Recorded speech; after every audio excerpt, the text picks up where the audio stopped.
Bonsoir à toutes et à tous. J'espère que vous allez bien pour ce second soir de live. Alors, j'ai plusieurs personnes qui sont dans les coulisses. Donc, j'avais proposé, suite au live d'hier, eh bien, d'intervenir en direct si elles veulent partager, venir à l'antenne, venir, je dirais, en face à face. Alors, je sais que c'est un peu compliqué, donc ce que je vais vous proposer, pour les personnes qui sont en coulisses, quand ce sera le moment, si elles veulent venir partager avec moi quelque chose, eh bien, je couperai, la diffusion en direct. J'ai aussi l'élan de, si vous venez nous rejoindre en coulisses, eh bien, c'est d'offrir quelque chose pour les personnes qui ont fait, je dirais, l'effort, entre guillemets, de participer les deux soirs. Donc, on est en train de me demander de quoi j'ai besoin. J'ai besoin d'un mail ou d'un numéro de téléphone, comme ça, je vous contacte et on convient de quelque chose. Alors, j'espère que vous allez bien. Moi, je ne sais pas si vous avez pu faire ce que je vous ai partagé hier, la pratique. D'abord, est-ce que vous m'entendez bien? Faites-moi un signe, je pense que, vous m'entendez bien. Alors, Camille me dit, elle est paisible après une séance de yoga. Alors, écoutez, je vais essayer d'être continuer et d'être aussi paisible. Ok Camille, de toute façon il y aura un replay, je vous laisserai le lien du replay, vous pouvez revenir sans souci. Donc je dis bonsoir aux personnes qui sont là et celles qui sont en coulisses, eh bien mettez-moi vos coordonnées, mail ou numéro de téléphone, je vous promets, je ne vous appellerai pas 20 fois, je voudrais vous offrir quelque chose. Et donc voilà, donc c'est noté, je l'ai au fur et à mesure. Et donc, à la fin du live, eh bien, il y aura un moment pour celles soit passer en direct, soit sinon échanger avec moi ou ensemble en toute simplicité.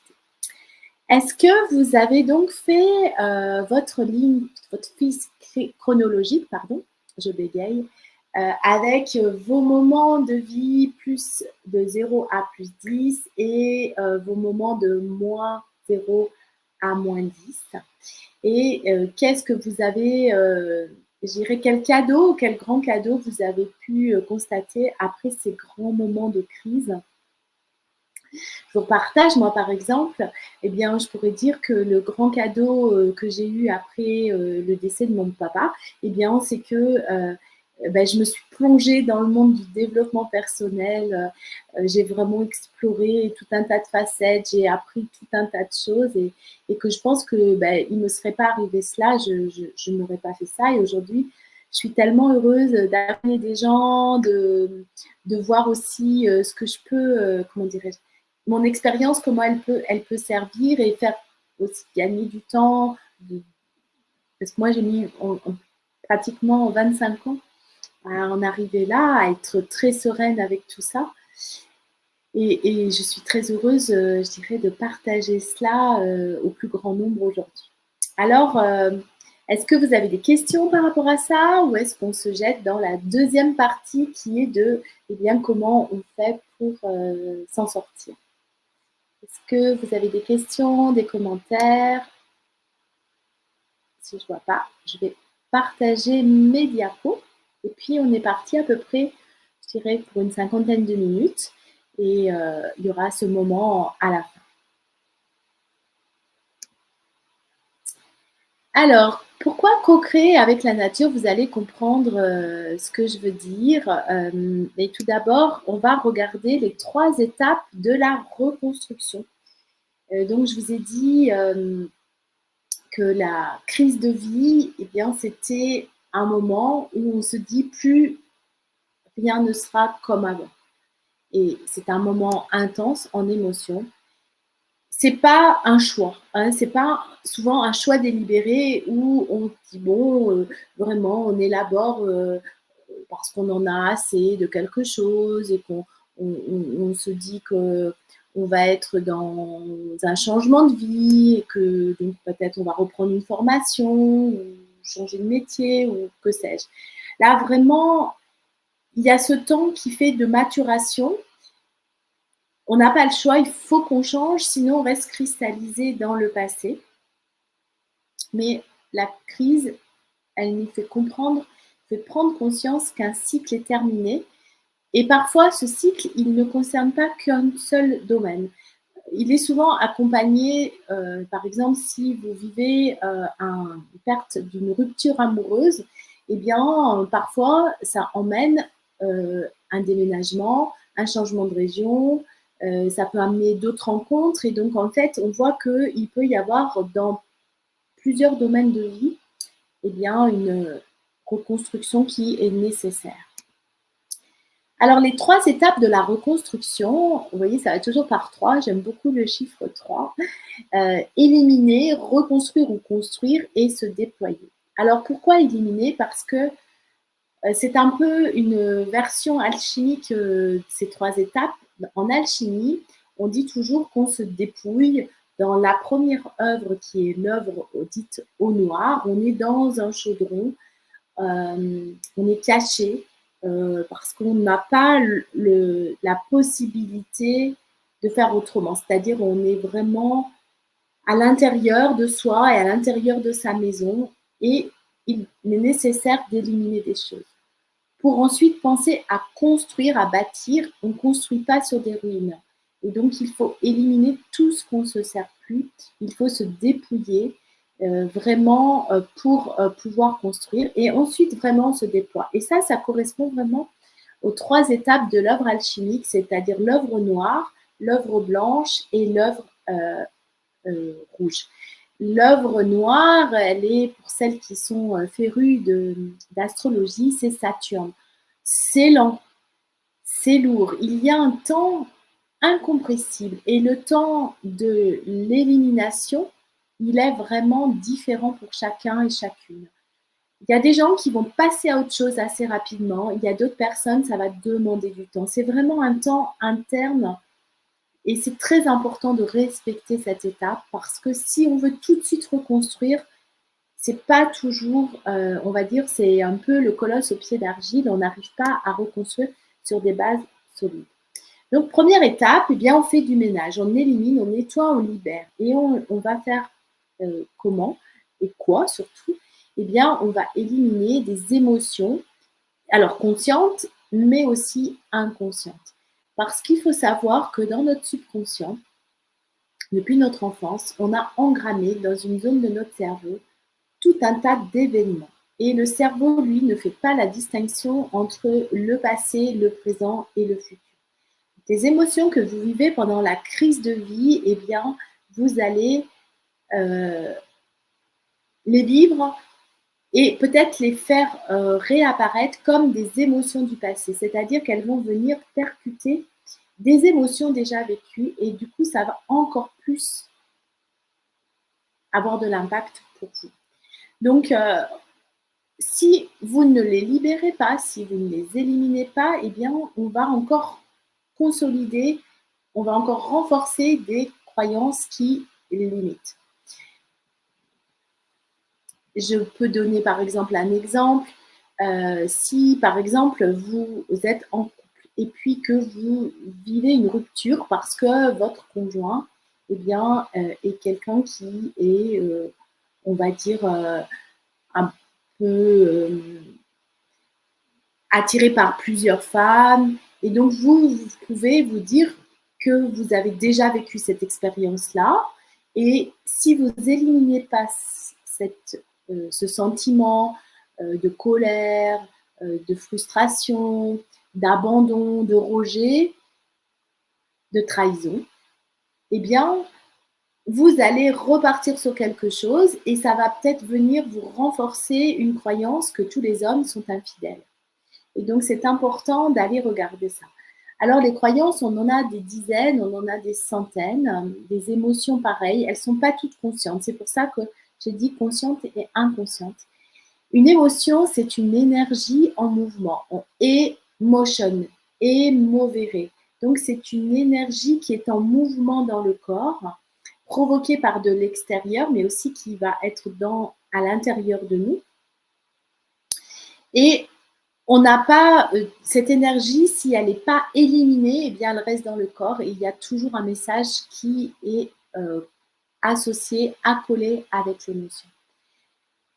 Donc, ça, c'est la première chose. Et donc, on va éliminer, nettoyer et libérer les croyances d'imperfection, d'indignité, d'injustice, d'incapacité, d'impossibilité, la dévalorisation. Généralement, quand on vit une crise de vie, quand on est quitté, quand on quitte quelqu'un, quand on est licencié, quand on perd quelqu'un, eh bien, on se sent dans ces états, on les appelle souvent les I parce que indigne, injuste, imparfait, incapable, c'est impossible. On se sent dévalorisé et ça vient encore renforcer la croyance qu'on ne mérite pas, on n'est pas assez, on n'est pas assez pour garder quelqu'un, on n'a pas fait ce qu'il fallait assez, on n'a pas fait assez de choses, etc. Et donc, on vient renforcer ça. Alors, le comment, eh bien, on ne vient pas travailler avec la partie mentale, c'est-à-dire qu'on ne vient pas alors moi, pour ma part, dans ma pratique, je ne fais pas comme un thérapeute où on va aller regarder consciemment et puis parler, échanger, parce qu'en fait, on va rester, il faut savoir que les choses inconscientes, c'est comme un iceberg, 90% d'inconscient, 10% de conscient. Donc si on fait ça, on va rester en surface et on va gentiment tourner en rond. Alors oui, on va avoir l'impression pour moi, et ça, c'est ce que j'ai pu expérimenter. On va avoir l'impression que on a éliminé des choses. Et puis, on se rend compte que 2, 3 mois après, on vit encore les mêmes émotions, on a encore les mêmes pensées, parce que des émotions créent des pensées, vous vous rappelez, et créent des actions, et que du coup, rien n'a changé. Certaines personnes me partageaient ces derniers jours, pourquoi est-ce que je fais toujours le même type de rencontre? Pourquoi est-ce que je tombe toujours sur les mêmes personnes en amour? Eh bien, parce qu'on a ces croyances qui, en fait, nous limitent. Ces croyances, eh bien, elles sont issues de notre éducation, de notre environnement et de nos expériences de vie. Et généralement, les expériences de vie viennent consolider ce que l'on croit. Et on y croit encore plus parce qu'on dit, ah ben, j'avais bien raison.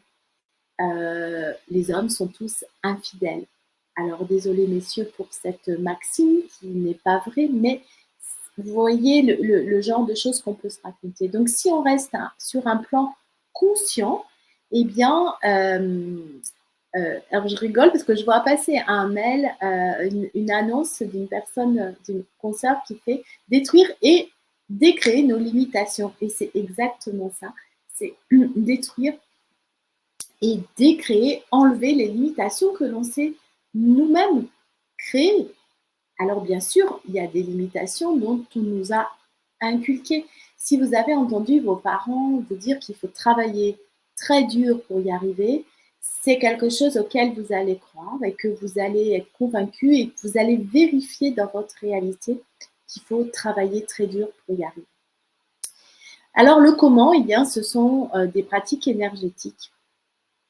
Ce sont des libérations émotionnelles, ce sont des soins, puisqu'en fait, je vous ai dit que l'émotion, c'est une énergie en mouvement.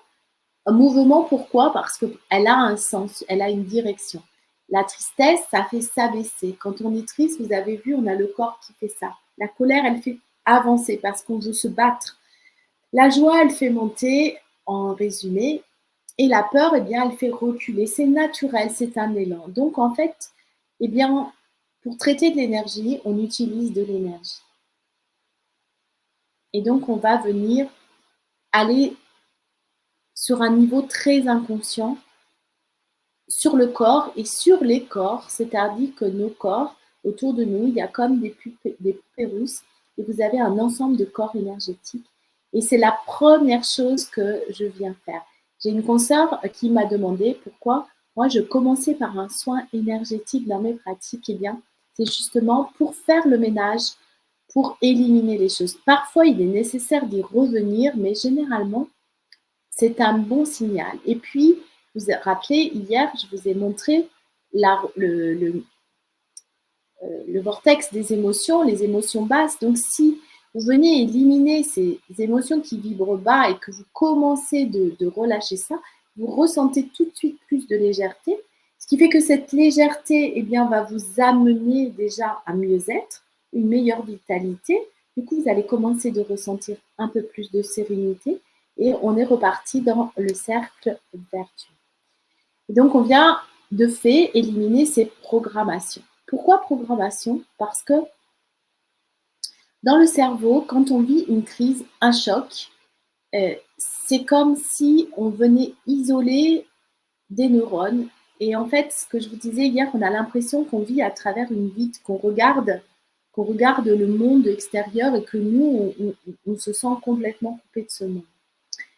Notre cerveau, à force d'avoir les mêmes émotions, d'avoir les mêmes pensées, d'avoir les mêmes réactions, il crée ce qu'on appelle des chemins neuronaux. Et donc, ces chemins neuronaux vont être complètement isolés et bloqués. Et donc, c'est pour ça que vous avez toujours l'impression de rouler votre... Vous savez, j'ai l'image de Sisyphe. Je ne sais pas si vous connaissez ce mythe, en fait, où il monte sur un rocher, le rocher tombe, enfin, il a été condamné à ça, et puis il remonte et incessamment, il refait toujours la même chose. Et c'est ce qui vient faire que nos programmations, c'est comme si nous étions un ordinateur et qu'on nous a mis un programme à l'intérieur et qu'on refait toujours la même chose. Nous sommes à l'échelle humaine, à l'échelle de l'humanité, de la vie sur la Terre, nous sommes tout petits. J'ai entendu il y a peu de temps Jean-Claude Bourré qui expliquait, qui faisait la comparaison, l'univers à... Je vais sûrement dire une bêtise. Ça se compte en milliards d'années. La naissance de la Terre, de la planète Terre, avec toutes ces différentes époques, c'est comme si sur une échelle de 24 heures, la naissance de notre écosystème sur lequel on vit, eh bien l'homme était né à 23h59 sur une échelle de 24 heures. Et donc notre cerveau, il est, d'ailleurs on dit reptilien, il est ancien, et finalement ce cortex qui a évolué avec cette pensée, elle est très récente. Et nos émotions, eh bien, c'est ce qui vient en premier, sensation, émotion, pensée. C'est notre façon de rester en vie. Donc, on n'est jamais en action, en voulant être en vie, on est tout le temps en mode survie. Mais sauf qu'on n'est plus sur un mode de l'époque des mammouths. Et donc, les peurs qu'on a, elles sont irréelles.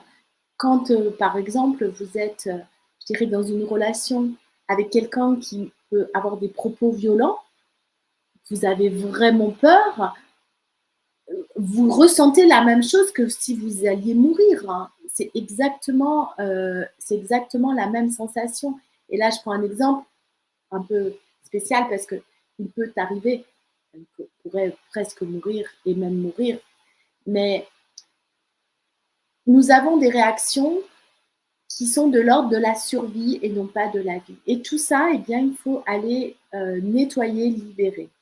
Et on ne peut pas le faire de manière consciente. Et comme on a des dizaines et on vit, je crois, environ 2000 émotions par jour et on a à peu près 70 000 pensées par jour.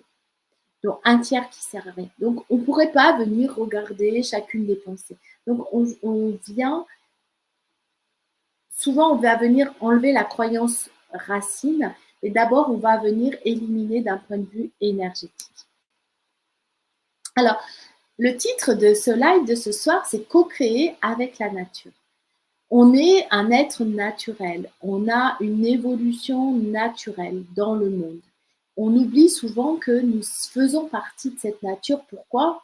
Je vous l'ai dit, on a oublié que nous étions des mammifères et nous avons oublié beaucoup de rituels de passage parce que c'est ainsi, c'est la modernité. Il n'y a pas à se dire c'est bien, c'est pas bien, c'est comme ça.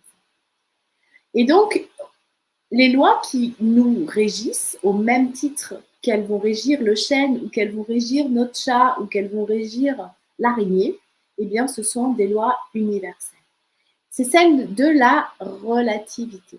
Donc, je vous les ai mis. Chaque individu au cours de sa vie traverse une série de moments perçus comme des épreuves qui sont en fait des opportunités de croissance et d'évolution. C'est-à-dire tout est relatif et sur le moment, on peut penser que c'est énorme, mais en fin de compte, à l'échelle humaine, c'est pour ça que je vous ai fait faire cette frise chronologique. À l'échelle de votre vie, c'est relatif ce moment. Il va être comme je vous ai parlé de l'homme qui est né à 23h59, c'est relatif sur l'échelle de la création du monde. La loi d'attraction, vous en avez entendu parler de cette fameuse loi d'attraction. Donc, on attire à soi ce que l'on désire. On est comme un aimant. Sauf que si cet aimant est pollué, il est sale, eh bien, on va dysfonctionner. C'est pour ça que souvent, les gens me partagent le fait qu'ils retombent toujours sur le même type de relation amoureuse. Parce que si votre aimant, il est rempli de croyances limitantes, d'émotions, des, on va dire, dévalorisantes à propos de vous-même ou à propos de l'autre, eh bien, vous allez vibrer ce que vous allez attirer à vous ce que vous vibrez et donc vous obtenez à vous quelque chose qui ne vous satisfait pas. Tout ça reste bien sûr énergétique et inconscient. Et surtout, en aucun cas, je suis en train de vous accuser parce que souvent on dit c'est de votre responsabilité. Quand on vit certains drames, eh bien, je vous ai dit, c'est un non-choix de, de vivre ce que l'on vit. Mais au niveau de nos émotions et au niveau de nos perceptions, c'est important qu'on reprenne notre responsabilité. La transmutation, une loi que l'alchimiste eh bien, affectionne par-dessus tout, c'est tout se transforme, tout se transmute, rien ne reste en l'état, tout évolue. Et ça, c'est quand même une très bonne nouvelle. Il me semblait qu'il me manquait des lois, et non, je croyais qu'il me manquait des lois. Donc voilà la première étape. Donc on va venir sur plusieurs plans, au niveau émotionnel, au niveau physiologique, au niveau psychologique, au niveau mental, au niveau énergétique et je dirais même sur un plan donc du système nerveux, on va venir réguler le système nerveux puisque ce système nerveux, eh bien, c'est celui qui va générer, qui va gérer tout votre organisme. À l'intérieur de notre corps, vous avez le long de la colonne vertébrale, vous avez eh bien, des influx qui relient tous nos organes. Et d'ailleurs, on le voit bien si si vous vivez actuellement un gros choc émotionnel, vous avez des maux physiologiques. On dit que le corps parle. Pourquoi? Parce que tout ça va se transférer dans vos organes. La seconde étape, donc, c'est se reconstruire. Alors, ce que je vous ai parlé de programmation, je vous ai parlé de conditionnement. On pourrait dire que c'est comme un moule. Finalement, eh bien, on n'est pas tout à fait neuf, entre guillemets. On vient avec un bagage déjà. Je ne parle pas du bagage karmique parce que c'est encore un autre domaine et tout le monde n'est pas OK avec ça. Et ça, je l'entends. Mais on a déjà eu 9 mois de gestation dans le ventre de nos mères, on a déjà entendu des choses, on a déjà vécu des émotions, et puis on arrive dans un foyer avec déjà des programmations, et on va aussi en attraper certains de par notre éducation, de ce qu'on va avoir à l'école, si on fait du sport, nos amis. Et donc, on a comme une sorte de moule, une empreinte bien spécifique. Mais finalement, dans l'alchimie, la première heure, je vous ai dit qu'on était dans le chaudron, dans la coquille. Euh, L'alchimiste Bureshna dit perce et tu verras. Donc en fait, il faut percer notre coquille pour pouvoir, en fait, comme on va dire le poussin qui sort de sa coque pour pouvoir être soi-même.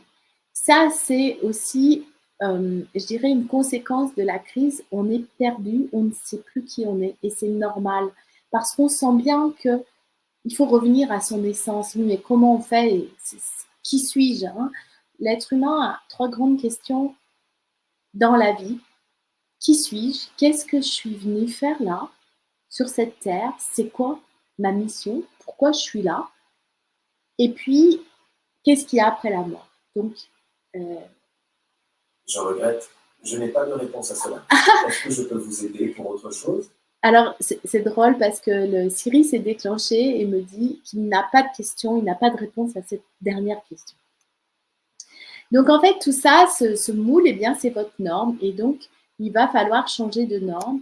Et qu'est-ce que vous voulez vivre pour pouvoir vous reconstruire, pour pouvoir vous fixer de nouveaux objectifs? Quelle émotion vous voulez vivre? Quelle croyance vous voulez apprendre? Quelle habitude vous voulez changer, vous voulez mettre dans votre vie? Quelle pensée vous voulez avoir? Comment vous voulez parler? Et du coup, finalement, quelle est votre véritable identité? Alors, on va faire quelque chose tout à l'heure, mais je vous le mettrai aussi dans le mail que je vais vous envoyer avec le replay. J'aurais envie que vous posiez vos intentions. C'est-à-dire, dans la question, c'est quoi ma grande mission? Qu'est-ce que je suis venue faire ici, sur cette terre? Ça, c'est vraiment votre objectif final. On a tous un talent. Vous avez un talent, c'est certain. Peut-être votre talent, c'est de cuisiner. Peut-être votre talent, c'est de coudre. Peut-être votre talent, c'est de bricoler. Peut-être votre talent, c'est d'écouter les autres. Peut-être votre talent, c'est d'être la meilleure amie à qui on va appeler quand on a un problème. Peut-être votre talent, au contraire, c'est d'être dans le silence. Votre talent, c'est d'apprendre des choses. On a tous un talent. Et du coup, votre talent, il doit être mis à votre service d'abord. Et ensuite au service du monde. Donc, votre grande vision, c'est qui vous voulez être? Ça, c'est une réponse à laquelle on n'a pas toujours d'éléments. Je pense à une amie, en ce moment, elle traverse une crise professionnelle et si je lui dis « Qui es-tu ?» elle ne sait plus parce qu'aujourd'hui, elle a tellement été malmenée dans le monde professionnel qu'elle ne peut pas se dire ce qu'elle est. Elle a été une bonne étudiante, elle a eu un travail dans lequel elle a été heureuse et aujourd'hui, elle est très malmenée et donc en fait, eh bien, on perd son identité. Et donc, c'est de vous mettre un objectif finalement. Alors, on dit SMART, c'est-à-dire il est spécifique à vous, il est mesurable. En coaching, quand on démarre un coaching, on va mettre des indicateurs. Si vous me dites, à l'issue d'un accompagnement, je voudrais me sentir libre, sereine et heureuse, d'accord? Qu'est-ce qui va vous faire dire que vous serez heureuse? C'est quoi l'indicateur? Ça peut être d'avoir des pensées positives. Ça peut être de ne plus avoir de douleur dans votre corps. Ça peut être de prendre du temps pour vous. Je pense à la séance de yoga tout à l'heure. Ça peut être d'avoir rencontré quelqu'un ou au contraire d'être séparé de quelqu'un. Donc ça, donc ils sont mesurables avec des indicateurs, c'est atteignable.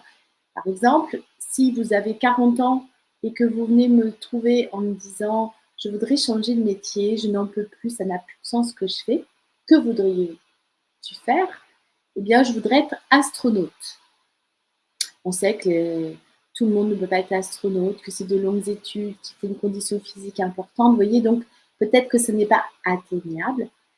Donc, atteignable et réaliste. Si, par exemple, on dit réaliste, mais je voudrais peser 20 kilos, par exemple, c'est pas réaliste. Et le T, c'est pour temps, ça veut dire qu'on donne une limite. C'est un objectif fixé dans le temps. Ça nous permet de pouvoir, ça permet au cerveau, au corps, de pouvoir s'envisager dans un futur proche. On ne dit pas dans 10 ans, on dit dans 3 mois, dans 6 mois, dans 1 an. Et ensuite, vous allez le découper en sous-objectifs tous les jours. C'est-à-dire que si, par exemple, vous êtes en rupture amoureuse et que votre objectif, c'est de rencontrer l'amour dans votre vie, vous allez définir les critères de la personne, de la relation que vous voulez vivre.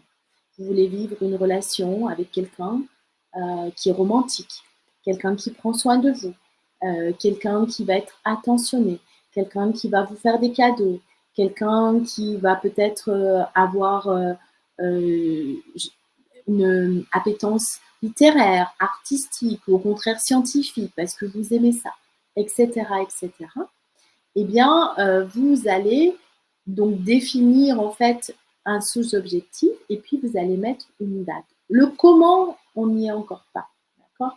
C'est vraiment pour que le cerveau, parce que si vous dites je veux me marier d'ici 3 mois et vivre le grand amour, si vous sortez de quelque chose de très compliqué ou d'ici 2 semaines par exemple, bah, votre cerveau il va dire bah non. Si par exemple vous avez des problématiques financières, que vous devez énormément d'argent et que vous dites ben, il me faut 300 000 euros d'ici demain, votre cerveau il va dire non, c'est faux. Donc en fait, vous n'allez même pas tenter la chose. Donc c'est pour ça qu'il faut que ce soit réaliste. Et il faut que ce soit supérieur à ce que vous avez déjà vécu. Ne régressez pas en quelque sorte. Hein.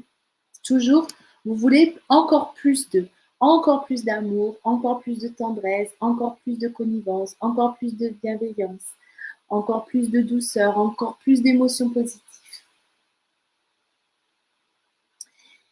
La dernière étape va donc être de déployer celle ou celui que vous voulez être dans le grand objectif, donc avec ces nouvelles pensées, ces nouvelles croyances, ces nouvelles émotions, cette nouvelle identité, cette nouvelle norme, ces nouvelles vibrations.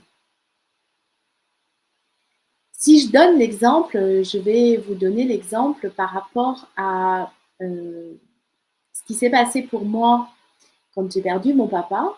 Alors moi, je ne l'ai pas fait comme ça, je l'ai fait par petits bouts. J'ai mis 20 ans avant de rassembler tout le puzzle. J'étais dans une personnalité hyper vigilante, donc je gérais tous les plus grands stress.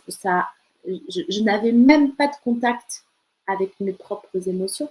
Donc il a fallu que je commence par voir que ce que je vivais était quelque chose de difficile. Et ensuite, on me disait, mais tu es en colère, la courbe du deuil, il y a toujours cette courbe, vous avez le choc, vous êtes en colère, ensuite vous êtes triste. Moi, je ne suis même pas passée par là parce que je n'ai même pas fait choc et tout ça, je suis passée de l'un à l'autre. Du coup, j'avais manqué des étapes. Donc, j'ai appris à être cette personne qui est en contact de ses émotions, qui traverse ses émotions, qui reconnaît ses émotions, qui comprend le message de ses émotions.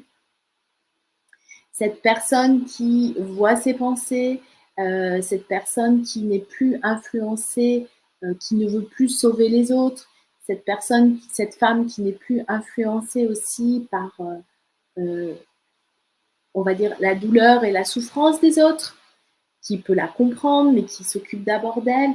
Et puis, vous voyez, c'est vraiment tout un chemin, un retour vers soi. Alors pour ça, eh bien, il faut 2 ingrédients, comme dans une recette de cuisine. Il faut la foi et il faut du courage. Il faut beaucoup de courage pour aller regarder dans le miroir, pour aller se voir tel que l'on est. Parce que, justement, on ne veut pas voir qu'on est cette personne en colère. On ne veut pas voir qu'on est cette personne triste. On ne veut pas voir qu'on est cette personne qui veut être totalement parfaite et qui ne l'est pas parce que c'est impossible.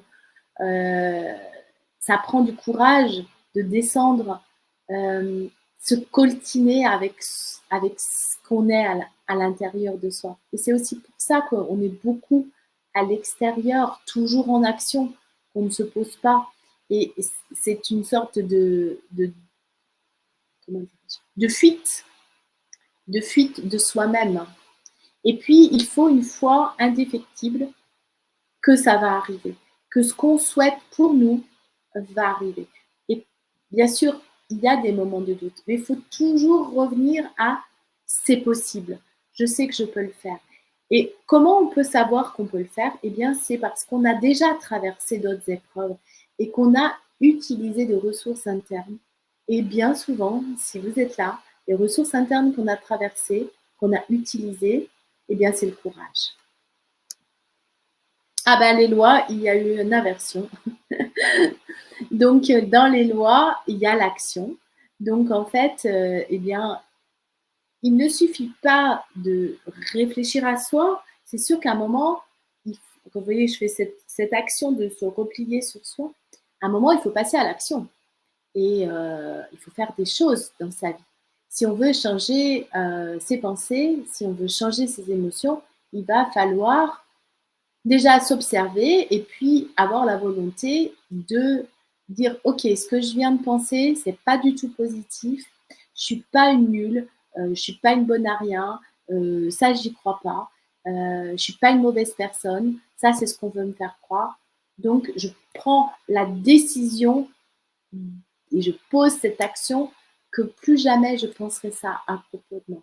Ça peut être aussi des actions vraiment physiques, dans la matière, c'est-à-dire écrire des mails, faire des courriers ou aller rencontrer d'autres personnes. Si vous voulez rencontrer un amoureux, une amoureuse et que vous restez chez vous, je ne sais pas si le prince charmant va venir taper à votre porte. Peut-être, je vous le souhaite, mais c'est pas forcément évident.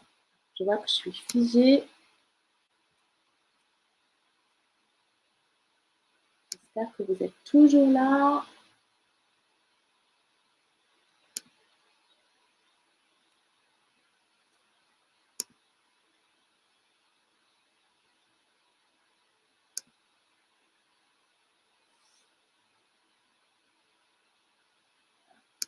Alors,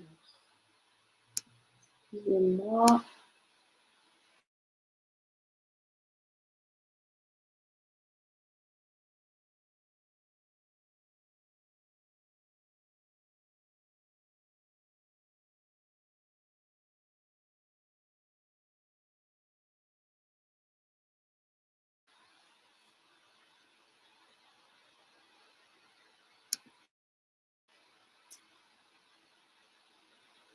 Alors, il s'est passé quelque chose. Je vous vois toujours en coulisses. Je vais revenir sur le diapositive. Je vais les laisser comme ça. On était donc dans les lois. Les lois de correspondance. La loi de correspondance. Donc, on a parlé tout à l'heure de la loi d'attraction, qu'il faut avoir son aimant bien nettoyé. La loi de correspondance, je pense que vous avez entendu aussi souvent, on dit ce qui est dedans est dehors, ce qui est en haut est en bas. C'est-à-dire que si vous vivez des moments compliqués à l'extérieur, c'est assez dur à entendre. Et je ne veux pas que vous vous sentiez culpabilisé avec cette loi-là. Mais souvent, si en nous, on ressent des tiraillements, des tumultes, des angoisses, des moments où ça ne va pas très bien, regardez votre entourage, regardez chez vous, regardez dans votre travail, regardez ce qui se passe. Et vous verrez que parfois, il y a une correspondance entre ce qui se passe à l'extérieur, ce que vous vivez avec les autres et ce que vous ressentez à l'intérieur de vous. Parfois, ça peut vous donner un bon indicateur pour vous dire, ah, qu'est-ce qui se passe là pour moi effectivement, comment je me sens? Et c'est une loi physique en fait qui existe, hein, ce qui est en haut, en bas. Et vous avez, par exemple, on le compare beaucoup, l'organisme, notre organisme est vivant avec le cerveau qui fonctionne avec le foie, qui fonctionne avec l'ensemble des organes, avec le sang. Tout ça fonctionne sans qu'on le décide. Vous prenez le système des planètes, c'est la même chose, c'est un système qui fonctionne. Il n'y a personne qui fait le soleil, ça se fait automatiquement. Donc c'est là qu'on a ces correspondances. J'ai remis la loi de transmutation, donc tout se transforme tout le temps. Une autre loi, c'est la loi d'équilibre, donc entre l'action et l'abandon, entre le faire et l'être, entre le corps et l'esprit. Il y a toujours des notions d'équilibre. Je ne sais pas si vous avez remarqué dans la nature, un équilibre parfait. Si vous avez trop d'une matière par rapport à une autre, si vous avez trop d'eau ou trop d'air ou trop de feu, eh bien, il va y avoir des forces contraires qui vont venir. Et donc, c'est la même chose pour nous. On doit, vous voyez, je vous avais dit, il faut agir, mais en même temps, il faut aussi laisser reposer les choses. Si vous agissez tout le temps, vous allez être épuisé, vous allez être à bout. Et donc, il faut savoir avoir ces temps de repos. Il y a l'hiver et puis il y a le printemps. Il y a l'automne et puis il y a l'été. Vous voyez, tout ça, c'est toujours une question d'équilibre. Et il y a la loi du dharma. La loi du dharma, eh bien, c'est vraiment. Alors, il y a la loi du, on va dire, la loi du karma, c'est-à-dire les actions qu'on a faites peuvent avoir une conséquence dans notre présent. Là, la loi du dharma, c'est que ce que je vous ai dit, vous avez un talent, vous êtes fait pour faire quelque chose. Vous êtes ce que vous êtes et vous devez absolument réaliser votre dharma dans cette vie-là.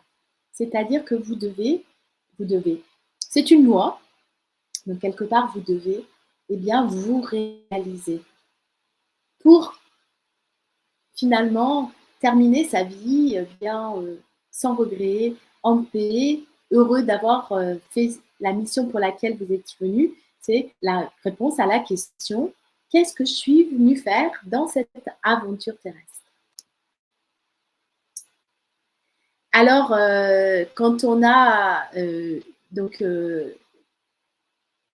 fait ces actions, eh bien, on va avoir des conséquences dans sa vie. On va avoir de la joie. On va voir que les choses sont faciles et sont simples. Parce que finalement, la vie, c'est simple et c'est souvent nous qui nous la compliquons avec nos croyances, avec nos systèmes de valeurs, avec notre éducation, avec ce que les autres pensent et que nous voulons bien croire qu'ils pensent d'eux. Donc voilà ce que j'avais à vous partager ce soir. Je vais arrêter la présentation. Je voulais vous lire un texte parce que ce chemin de transformation, ces 3 étapes d'élimination, de reconstruction, construction et de déployer votre belle énergie unique, ça m'a fait penser au pèlerin qui va d'un point A jusqu'à un point B, même si il va marcher sur plusieurs temps, parce qu'on ne fait pas toujours le chemin de Compostelle en une seule fois. Et il m'est venu ce texte, il est très court, j'espère qu'il va vous inspirer. Des prés verdoyants aux montagnes irisées par le soleil couchant, le pèlerin se caractérise par sa volonté de laisser mourir l'ancien. Sans réflexion, sans effort, pas après pas, il abandonne ses vieilles peaux. Il pèle dans tous les sens du terme, que ce soit physiquement par le frottement incessant de son soulier sur son bas, son chaussant, de par l'eau qui suinte de chacun de ses pores de sa peau, de par ses souvenirs ruminés qui s'envolent, de par ses pensées occupant son présent. Il se présentera fourbu, mais nu, à la croix couchant. Il se présentera dans son essence au bout de sa terre, finissant ainsi le voyage à l'intérieur du voyage. Il mettra de nombreux mois, de nombreuses années à poursuivre le plongeon à l'intérieur, à l'intérieur. J'ai moi-même marché et ce texte m'est venu, je veux dire, naturellement. Et c'est tout à fait ça, c'est-à-dire que quand j'ai marché plusieurs années de suite, je faisais des étapes. Je n'ai pas toujours compris ce qui se passait pour moi. Et puis, à un moment, on arrive de la terre à Fisterra et on dit qu'on vient brûler ses vêtements de pèlerin. C'est symbolique. Moi, j'ai brûlé une lettre que j'avais écrite à mon papa. Et puis, on regarde le soleil couchant et puis on sent que c'est la fin de quelque chose. C'est-à-dire qu'on est arrivé au bout de son chemin, au bout de la terre. Sur le moment, on ne comprend pas tellement parce que on est content d'avoir fait tout ce chemin, mais on se dit, bon, bah, maintenant, qu'est-ce que je fais? Qu'est-ce qui se passe? Tous ces kilomètres, tous ces pas les uns après les autres. Et ça serait un peu comme le plongeur. Normalement, il ne faut pas rentrer de suite. Il ne faut pas reprendre l'avion et rentrer ou reprendre le train ou le bus et rentrer directement. Il faudrait remettre du temps avant de remonter. Et c'est quelques années plus tard, quelques mois plus tard, qu'on peut comprendre ce qu'on a déposé tout au long de son chemin. Eh bien, c'est la même chose lorsqu'on vit une crise. On va aller donc du dépouillement vers son essence, vers ce qu'on est. Et c'est ce que j'avais envie de vous partager au cours de ces 2 lives, que derrière la crise, eh bien, il y a une magnifique découverte, la découverte de soi, de son essence, de pourquoi on est là, de quelle est notre mission. Et il y a toujours un cadeau caché. C'est certain que quand on traverse des moments très douloureux, eh bien, c'est impossible à les voir. C'est inentendable parce que c'est trop tôt. Mais de savoir que derrière tout cela, il y a quelque chose de mieux qui nous attend, je trouve que ça peut donner de l'espoir. Alors, je vais voir s'il y a des commentaires. Je vais regarder. Donc, il n'y a pas de questions. Alors, je vais recopier les mails pour les personnes qui sont présentes. Et puis, ce que je vais faire, c'est que je vais vous demander si vous avez des questions, si vous avez des commentaires. S'il y a des personnes, je vous vois, si quelqu'un veut intervenir à l'antenne, vous me faites signe. Si vous ne voulez pas passer, je vais couper donc le direct et puis on peut venir discuter en direct. J'allais oublier quelque chose de très important, je vais vous faire vivre quelque chose avant que vous partiez. Alors, je vais vous inviter, avant que vous partiez, à vivre peut-être ce futur. Et laissez-vous aller. Ne cherchez pas à trouver quelque chose. Laissez votre corps parler pour vous parce que c'est ça qui va être prégnant pour vous. Alors, je vous invite à fermer les yeux, vous mettre dans une position confortable.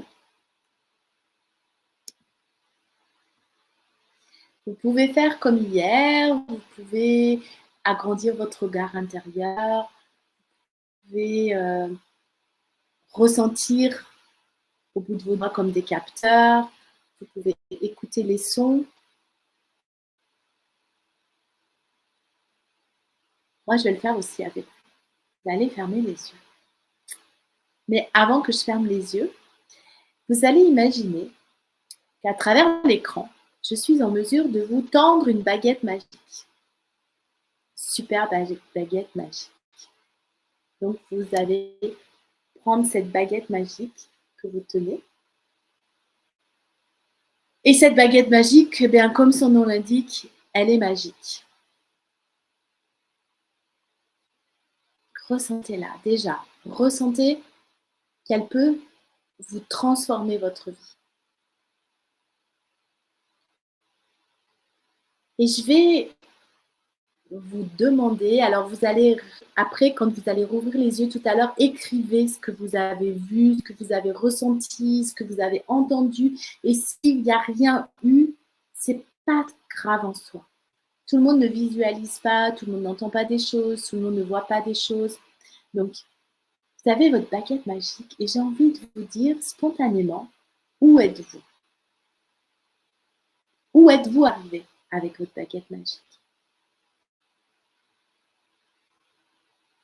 Dans quel lieu? Quel est votre environnement autour de vous? Est-ce à l'intérieur? Est-ce à l'extérieur?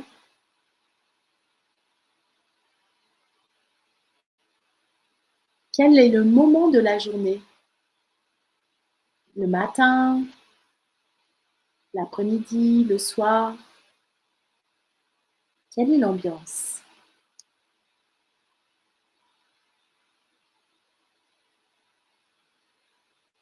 Ressentez les odeurs, les couleurs. Y a-t-il des textures que vous pourriez toucher avec une personne, de vous-même?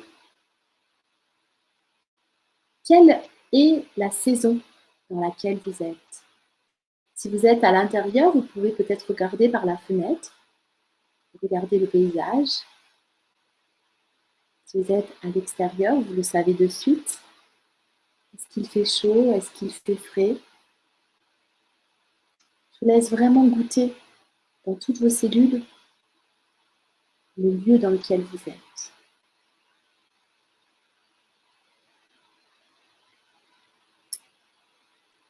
Et maintenant, je vais vous poser une autre question. Que faites-vous dans ce lieu? Est-ce que vous êtes en train de vous reposer? En train de travailler?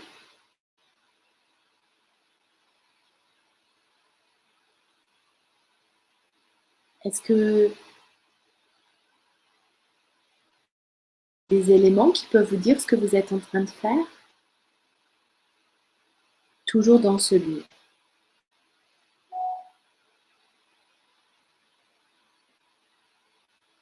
Qui est là avec vous? Est-ce que vous êtes seul? Est-ce qu'il y a du monde autour de vous? Des amis, de la famille, des gens que vous ne connaissez pas? C'est quoi l'interaction qu'il y a avec ces personnes, s'il y en a? Quelle est l'ambiance?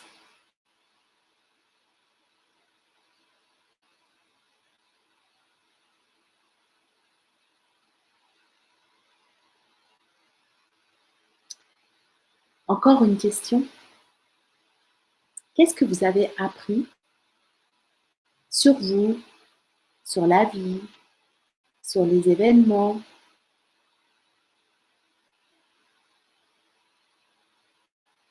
Ou au contraire, qu'est-ce que vous avez désappris?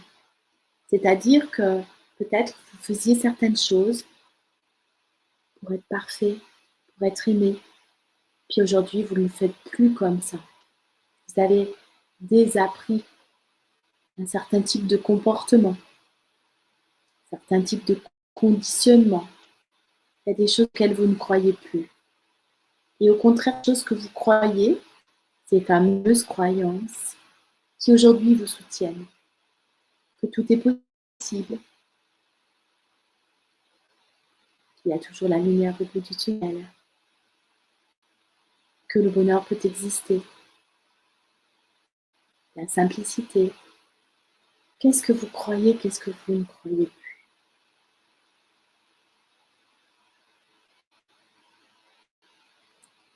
Encore une question. Quelles sont vos valeurs aujourd'hui? Quelles sont vos valeurs qui vous soutiennent, qui sont comme un guide dans votre vie? La famille, la santé, l'amour, le partage, la simplicité.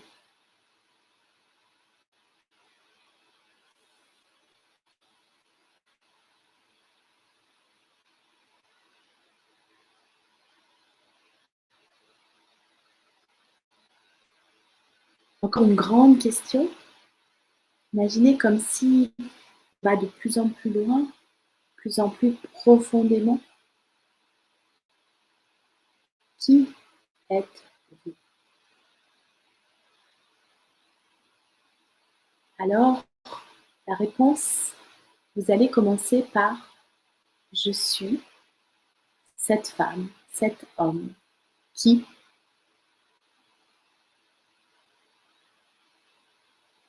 Vous allez donner une description, non pas par un titre de fonction sociétale, mais par des qualificatifs. positif.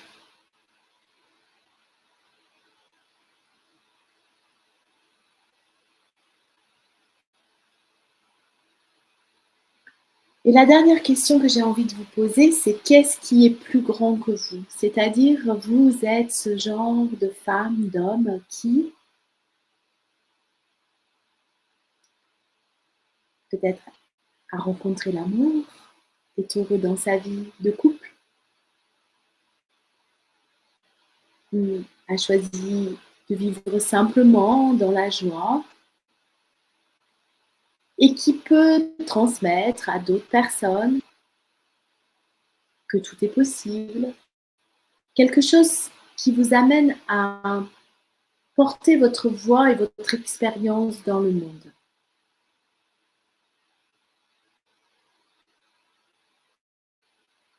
C'est votre mission.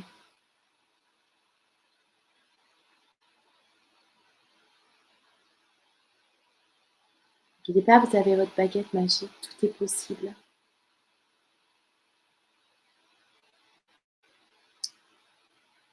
Et maintenant que vous avez votre réponse, vous allez rapprocher deux parties de vous. Peut-être un pouce contre un index, peut-être votre langue contre le palais, peut-être un geste très discret. Vous allez faire venir à vous cette image à nouveau de votre environnement, de avec qui vous êtes, de ce que vous faites, de vos valeurs, de vos croyances, de vos apprentissages. Comme si vous faisiez une photo de ce moment.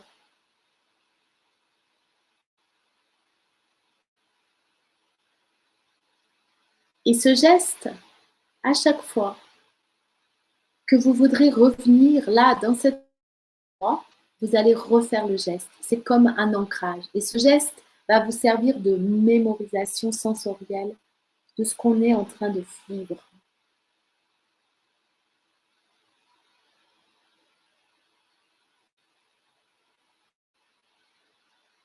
Imaginez que,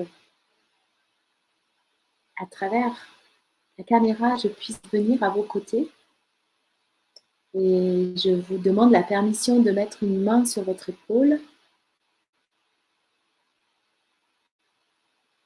Et vous allez, toujours en gardant le geste, me dire à voix haute, je suis cet homme, cette femme qui réalise cela, fait cela, qui est cela.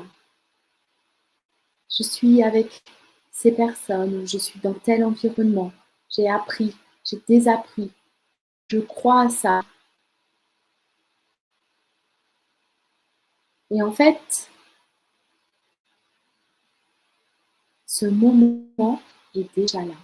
Si vous rêvez à ça, si vous avez le désir, si vous avez l'élan, eh bien, c'est parce que c'est votre dharma.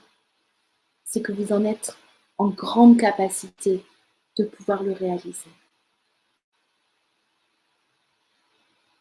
Le fait que j'ai ma main sur votre épaule, c'est une présence. Je suis un témoin de cela, un témoin finalement silencieux. Je n'ai pas besoin d'entendre vos mots.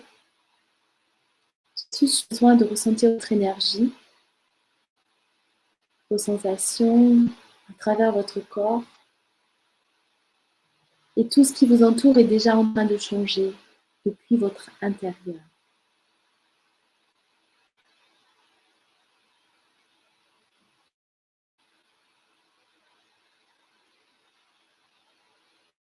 Et on va juste revenir. Vous allez enlever le geste. On va juste revenir dans l'environnement dans lequel vous étiez tout au début. Moi, je vous laisse.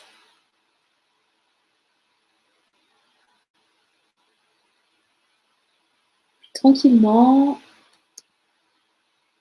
vous allez pouvoir bouger un peu, revenir, ouvrir les yeux. Et je vais vous poser une question. Vous allez répondre pour vous. 2 x 3. Vous répondez à la question. C'est juste pour vous ramener ici dans, comment dirais-je, dans ce moment présent pour vous ramener à quelque chose de très concret. J'espère que ce moment vous a plu. Notez ce que vous avez vu, ce que vous avez ressenti, ce qui s'est passé pour vous, c'est très important parce que ça arrive toujours. Parce que justement, ce que vous avez vu dans ce futur, eh bien, c'est votre présent. Je vous ai dit que le cerveau ne faisait pas la différence entre le passé, le présent et le futur. Donc, c'est attirer à soi le futur, c'est déjà là. Vous ne le voyez pas, mais c'est déjà là.